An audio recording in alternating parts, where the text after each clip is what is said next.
I'm Chris.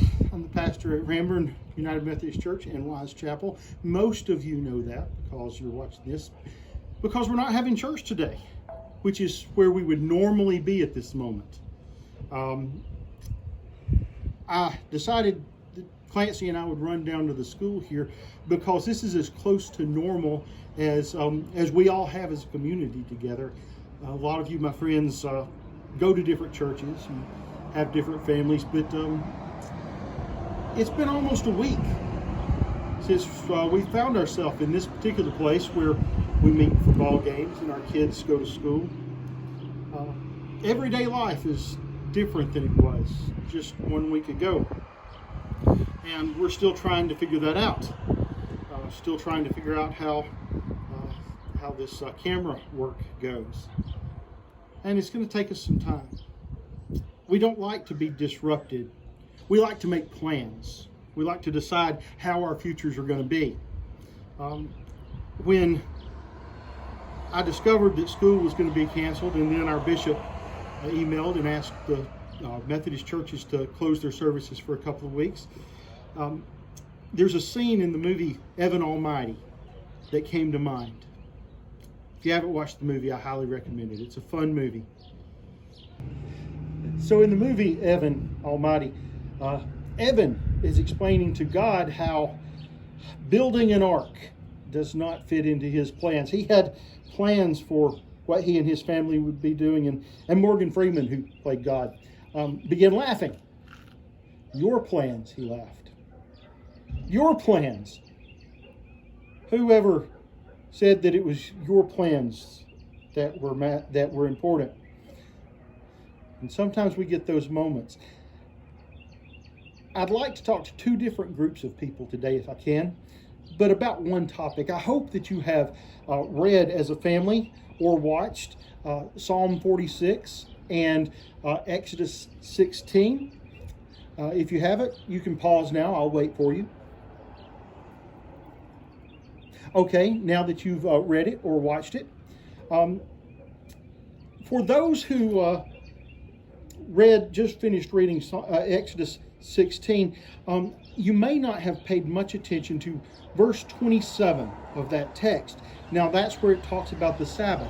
And today I'd like to talk about our current crisis, if you will, as it relates to Sabbath.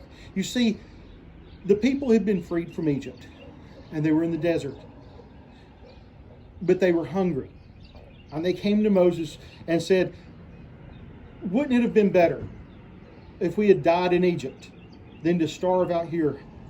At least back there we had food to eat. And Moses took that to God and he prayed.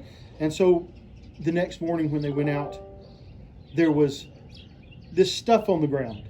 And they looked at it and they said, manna, because, well, that's the Hebrew word for what is it? Moses explained that every morning they were to get up and they would take just the right amount. And they would gather all that they needed for that day, and they ate for that day. It wouldn't keep overnight, except on the sixth day. And on the sixth day, they could collect enough for the Sabbath day, and it would keep well overnight. And then they would have it on the seventh day, on the Sabbath day, because there would be no manna on the seventh day. And verse 27, I want you to pay attention to this. On the seventh day, some of the people went out to gather, and they found none. The Lord said to Moses, how long will you refuse to keep my commandments and instructions? See, the Lord has given you the Sabbath. Therefore, on the sixth day, he gives you food for 2 days. Each of you stay where you are. Do not leave your place on the seventh day. So the people rested on the seventh day. Now, there's a lot of you out there who work very hard. Some of you were like Clancy and Abby. We got home and they were so glad to be out of school. They thought it was the most exciting thing in the world. And sometime around 6 o'clock Tuesday night, they were ready to go back to school. They were bored. They had other things they wanted to do. Some of you have many things you enjoy doing, you want to do. You provide for your family.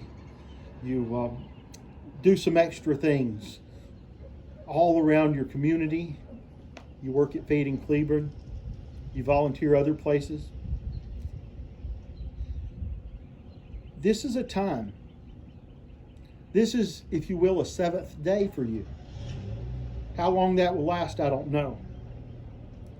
But every so often, God says to his people, I need you to stop. I need you to stop. You are so good and you are so productive. You do so much in this world, but I need you to stop and realize something. I need you to realize that your blessings are from your obedience to me. They're not by the work of your hands. You're not self-made. You're blessed.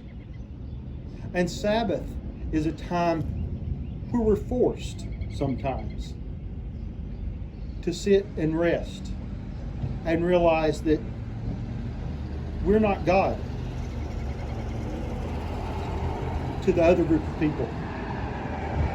Lauren and several others that work at Tanner and other hospitals, my healthcare professionals. You're longing for rest right now. I know you are tired, and I hope that Sabbath, as it's expressed in Psalm 46, will speak to you. You see, in that, the people were assailed. The enemy was outside the city gates, and they were sure that they would be overcome. And it is in that instance, when the people could do nothing, that God said, be still. I imagine he was rolling up his sleeves when he said it. Be still. Watch. Know I'm God. And he delivered the people. Take the rest that you can. You need it. And know that regardless of what happens with viruses in the rest of the world, Delane McElroy's glad to say quite often, God's got this. And he does. Blessings to all. Amen.